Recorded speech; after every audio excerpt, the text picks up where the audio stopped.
Hello everyone, my name is Tanvi Goel and my child's name is Meet with Tanvi and now I am a second prof MBBS student at a government medical college.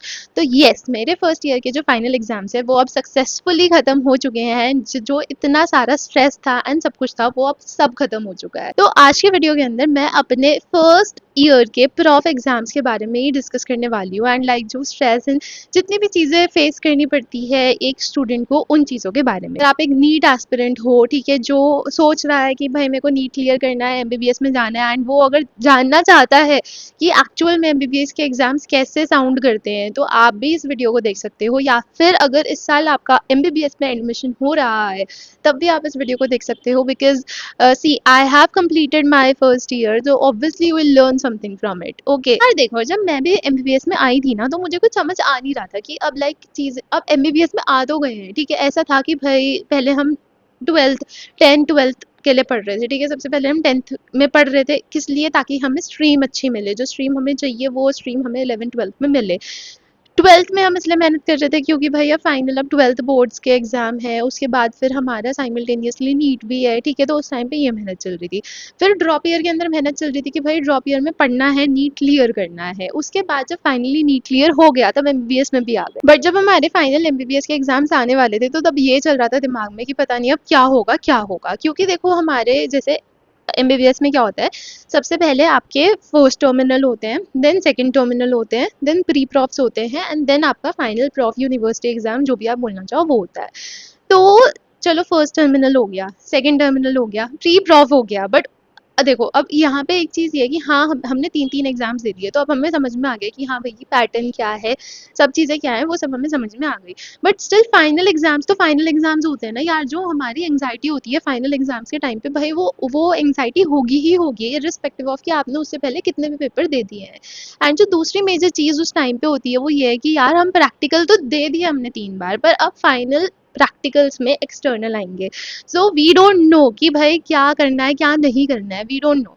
तो वो जो एक चीज़ है ना कि भाई anxiety होती है, सो दैट्स ट्रू, भाई एंग्जाइटी होती है, बहुत ज़्यादा होती है। एंड आई थिंक सो कि मुझे इतना ज़्यादा स्ट्रेस नहीं होता है कि भाई कैसे पढ़ना है, मतलब पढ़ हो पाएगा पूरा नहीं हो पाएगा। What I think is majorly मेरे को जो चीज़ होती है वो एंग्जाइटी होती है, ठीक है। मतलब कि जब हम बैठे हुए हैं वहाँ पे प्रैक्टिकल के लिए, ठीक है, तो कॉन्स्टेंटली पैर हिलते रहना हिलते रहना हिलते रहना, पैर नहीं हिल रहा है तो समथिंग कुछ भी, ठीक है। तो आई थिंक सो कि इस टाइम पे जो मेजरली होती है ना वो एंग्जाइटी होती है। तो अगर हम देखें तो देखो सबसे पहले तो हमारे फर्स्ट टर्मिनल हुए थे, ठीक है, उस टाइम पे कुछ भी आइडिया नहीं था। उसके बाद फिर हमारा आया सेकंड टर्मिनल। तो जब सेकंड टर्मिनल आया तो फर्स्ट टर्म से हमें ना बहुत सारी चीज़ें सीखने को मिली थी। जैसे हमें समझ में आ गया था कि भाई बायोकेमिस्ट्री हमें पढ़नी है जाम्पुलकर से, फिजियोलॉजी जो है वो भाई कहीं से भी आ सकती है, ठीक है, तुम्हें जहाँ से सूट करे तुम वहाँ से पढ़ो।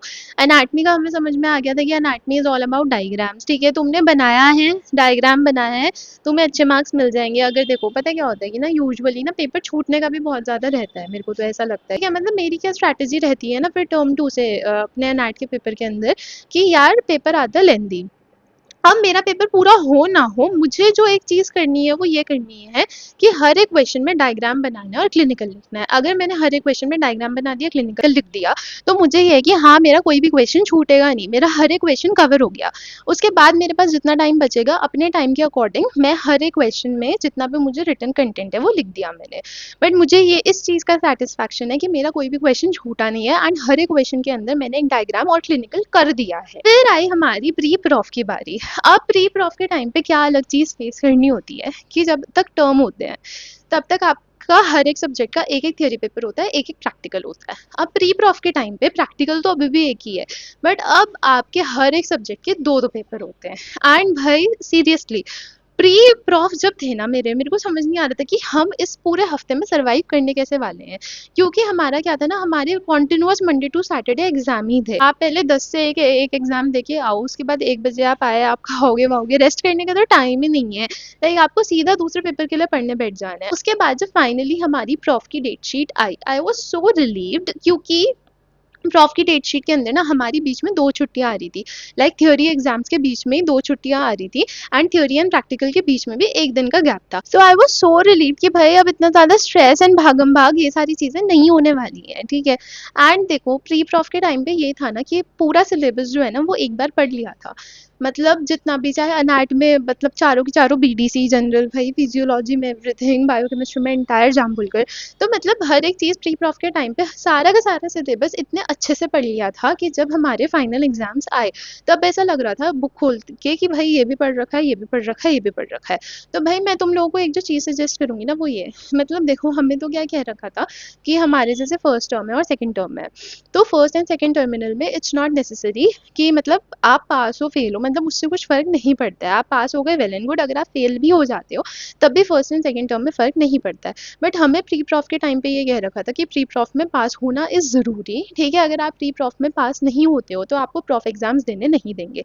तो जो वो इतनी ज़्यादा एकदम सीरियसनेस एंड डेडिकेशन था वो प्री प्रॉफ के टाइम पे आया था, ठीक है? बट मैं तुम लोगों को ये चीज़ कहूँगी कि अगर तुम लोग के कॉलेज में ये कह रहे हैं ना टीचर्स या सीनियर्स, अगर कोई भी कह रहा है कि भैया प्री प्रॉफ में पास होना भी ज़रूरी नहीं है, भाई उनकी बात को इग्नोर कर देना, क्योंकि जो तुम प्री प्रॉफ के टाइम पे पढ़ोगे ना वही तुम्हारे फाइनल एग्जाम्स में रिफ्लेक्ट करने वाला है।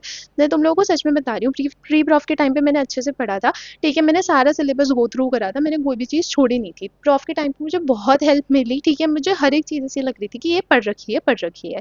एंड भाई देन फाइनली हमारे प्रॉफ के एग्ज़ाम्स आए एंड भाई मतलब मुझे अभी भी ऐसा लगता है कि भाई उस टाइम पे कितनी ज़्यादा एंग्जायटी रहती थी, ठीक है? थियरी एग्ज़ाम्स जो होते हैं ना वो हो गए थे, क्योंकि मैंने तुम्हें बताया कि सिलेबस सारा ऐसा ही लग रहा था कि पढ़ रखा है, प्लस 2 दिन का गैप भी था बीच में, तो वो ईज़िली हो गए। फिर हमारा थियरी और प्रैक्टिकल के बीच में 1 दिन का गैप था एंड गेस व्हाट, मैंने उसके अंदर क्या किया, मैंने उसके अंदर ऐसे सोचा कि हाँ, अब बस फाइनली हमारे प्रैक्टिकल्स भी खत्म होने वाले हैं, उसके बाद हम घर चले जाएँगे। क्योंकि यार देखो जो हमारा like I am in C batch, क्योंकि मेरा फर्स्ट अल्फ़ाबेट टी है तो मैं सी बैच में आती हूँ। तो हमारा जो पहला प्रैक्टिकल होता है वो होता है बायोकेमिस्ट्री का, सेकंड फिजियोलॉजी का एंड जो लास्ट होता है वो एनाटॉमी का होता है। एंड सबसे खतरनाक मुझे लगता है एनाटॉमी का एंड सबसे अच्छा मुझे लगता है बायोकेम का। क्यों? क्योंकि बायोकेम के वाइवा के अंदर आपका एक ग्रैंड वाइवा होगा, एक टेबल वाइवा होगा एंड आपको जो एक्सपेरिमेंट्स है वो परफॉर्म करने होंगे। स्पॉटिंग तो सब में कॉमन ही है, ये एकदम प्रोक्रेस्टिनेशन कह लो, मैनिफेस्टेशन कह लो, जो भी कह लो वो करा मैंने। उसके बाद फिर फाइनली बायोकेम का प्रैक्टिकल हो गया, आने के बाद फिर फिजियो का करना पड़ा। फिजियो का मुझे थोड़ा टायरिंग लगता है, ठीक है? क्योंकि आपको 2 एक्सपेरिमेंट्स ह्यूमन के परफॉर्म करने पड़ते हैं, 2 ह्यूमैट के करने पड़ते हैं। मुझे उंगली प्रिक करने में सबसे ज़्यादा बुरा लगता है, ठीक है? आई डोंट नो क्यों बट लगता है, बट स्टिल मैंने की है। एंड देन फिजियो का वाइवा देके आने के बाद लास्ट था अनैट का। और भाई तुम लोगों को पता है कि कभी भी लास्ट एग्जाम होता है ना तो उसके लिए पढ़ने का मन नहीं करता है, बट भाई हमारा लास्ट एनाटमी का ही होता है तो उसके लिए पढ़ना इज़ नेसेसरी। फिर भी हो गया, मतलब कि जिस दिन अनाइट का वाइवा था ना उस दिन मैं रात में सिर्फ 3 आवर्स सोई हूँ, 3 आवर्स सोई हूँ मैं सिर्फ रात में, ठीक है? ये मैंने लाइक आज तक का मेरा मिनिमम स्लीप है 3 आवर्स। और बट ये था कि हाँ, अगले दिन फिर मेरा एनएट का जो वाइवा था ना वो ठीक गया। मतलब कि एक टीचर ने मुझे कहा वेरी गुड, तो भाई मैं तो वो एक वेरी गुड, मतलब ऑल्दो वहाँ पे 5-6 अलग-अलग टीचर से वाइवा होते हैं, बट एक टीचर ने वेरी गुड बोल दिया, मैं तो उसी में ही खुश थी यार कि एक टीचर ने तो एटलीस्ट वेरी गुड बोल दिया। और बस फिर फाइनली वाइवास खत्म हुए, एग्जाम्स खत्म हुए and I was so happy. मतलब जब मैं ऐसे एनएट का वाइवा देके आई हूँ ना वापस रूम में, मैं वो वाला नहीं होता वो किया है भाई पूरा। और फिर ऐसा था कि फाइनली एग्जाम्स ओवर हो गए एंड उससे ज़्यादा खुशी इस बात की भी थी कि भाई अब घर जाना है। एंड बट इस पूरी चीज़ में जिस एक चीज़ को मैंने मिस करा है ना वो है क्लासेस जाना, क्योंकि देखो पहले हमारे as a 15 days approx pre prof चले, फिर हमारा 15 दिन का गैप हो गया जिसके अंदर हम घर पे थे, फिर हमारे 15 डेज अप्रॉक्स प्रॉफ चले, अब वापस हमारा 15 डेज अप्रॉक्स का गैप है। तो लाइक अप्रॉक्सीमेटली 2 मंथ से हम क्लासेस नहीं गए हैं एंड इस टाइम पे हम क्लासेस को बहुत मिस कर रहे हैं and we are so happy कि हाँ अब हमारे कॉलेजेस वापस से स्टार्ट होंगे, तो अब हम फाइनली ऐसे सेकेंड ईयर की क्लासेस में जाया करेंगे। So this is the entire thing and I hope so कि इसको सुन के तुम लोगों को थोड़ी मोटिवेशन, काइंड ऑफ मोटिवेशन तो मिली ही होगी, ठीक है? भाई मैं तो यही कहूँगी कि अपने एग्जाम्स लाइक देखो तुम स्टार्टिंग में टर्म 1 टर्म 2 में इतना फोकस नहीं भी दे रहे हो चलता है, ठीक है? बट थोड़ी थोड़ी पढ़ाई डेली डेली करते रहना, क्योंकि एंड में जाके ना फिर नहीं समझ में आएगा, बहुत ज़्यादा एक साथ बर्डन हो जाएगा तुम पे, ठीक है? अगर तुम सोचो ना मैं फाइनली एकदम प्री प्रॉफ के टाइम पे जाके किताबें खोलूंगा, दैट्स नॉट गोना वर्क। को पता है मेरा सिंपल है कि अब जैसे हम फर्स्ट ईयर के अंदर ऐसा शेयर शेयरिंग रूम्स में रहते हैं, एंड काइंड ऑफ जो बच्चे अपने घर से दूर जाते हैं वो अपने घर को भी मिस करते हैं। तो मेरा जो फंडा है ना, like what I am thinking is कि फर्स्ट एंड सेकंड ईयर मतलब जितना टाइम तुम्हें वहाँ पे एडजस्ट होने में लग रहा है ना, इट्स नॉट नेसेसरी कि वहाँ पे जाके सबके एकदम घर जैसे दोस्त बन जाए, ठीक है, ज़रूरी नहीं है।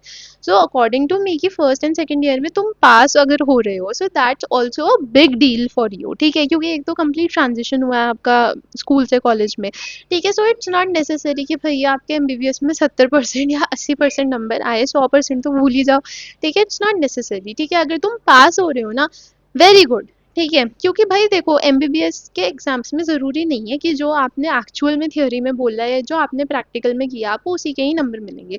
It also depends on the mood off the checker जो आपकी सीट चेक कर रहा है, ठीक है, the mood off the external जो आपका वाइवा लेने आए हैं, ठीक है। कभी कभी एकदम ऐसा सिली मिस्टेक्स टाइप हो जाती है इतने सारे स्ट्रेस एंड एंग्जाइटी में। जो ऐसा नहीं है, जैसे बहुत सारे बच्चे इस चीज़ को लेकर डिप्रेस हो जाते हैं कि यार हम स्कूल में तो टॉपर थे, यहाँ आके हमसे कुछ हो नहीं रहा है। भाई पास हो गए ना, तुम पास हो गए ना, काफ़ी है, उतना ही करना है, ठीक है। क्योंकि अब तुम मान लो, देखो अब फाइनल अब तुम्हारा कहाँ पे देखा जाएगा, पीजी के टाइम पे, ठीक है। जब तुम नीट पीजी दोगे उसके अंदर जो तुम्हारी रैंक एंड स्कोर आएगा, ठीक है। तुम अगर एमबीबीएस के एग्जाम्स में डिस्टिंक्शन ले पा रहे हो, वेल एंड गुड, नहीं भी ले पा रहे हो, पास हो रहे हो, वेरी गुड, ठीक है, वो भी सेटिस्फैक्टरी है, एक्सीलेंट है, ठीक है। So I think so this is it for this video, and अगर तुम लोगों को वीडियो पसंद आई तो वीडियो को लाइक करना, एंड मुझे कमेंट सेक्शन में बताना कि तुम लोगों को किस किस टॉपिक पे वीडियोस चाहिए, ठीक है। सो बाय।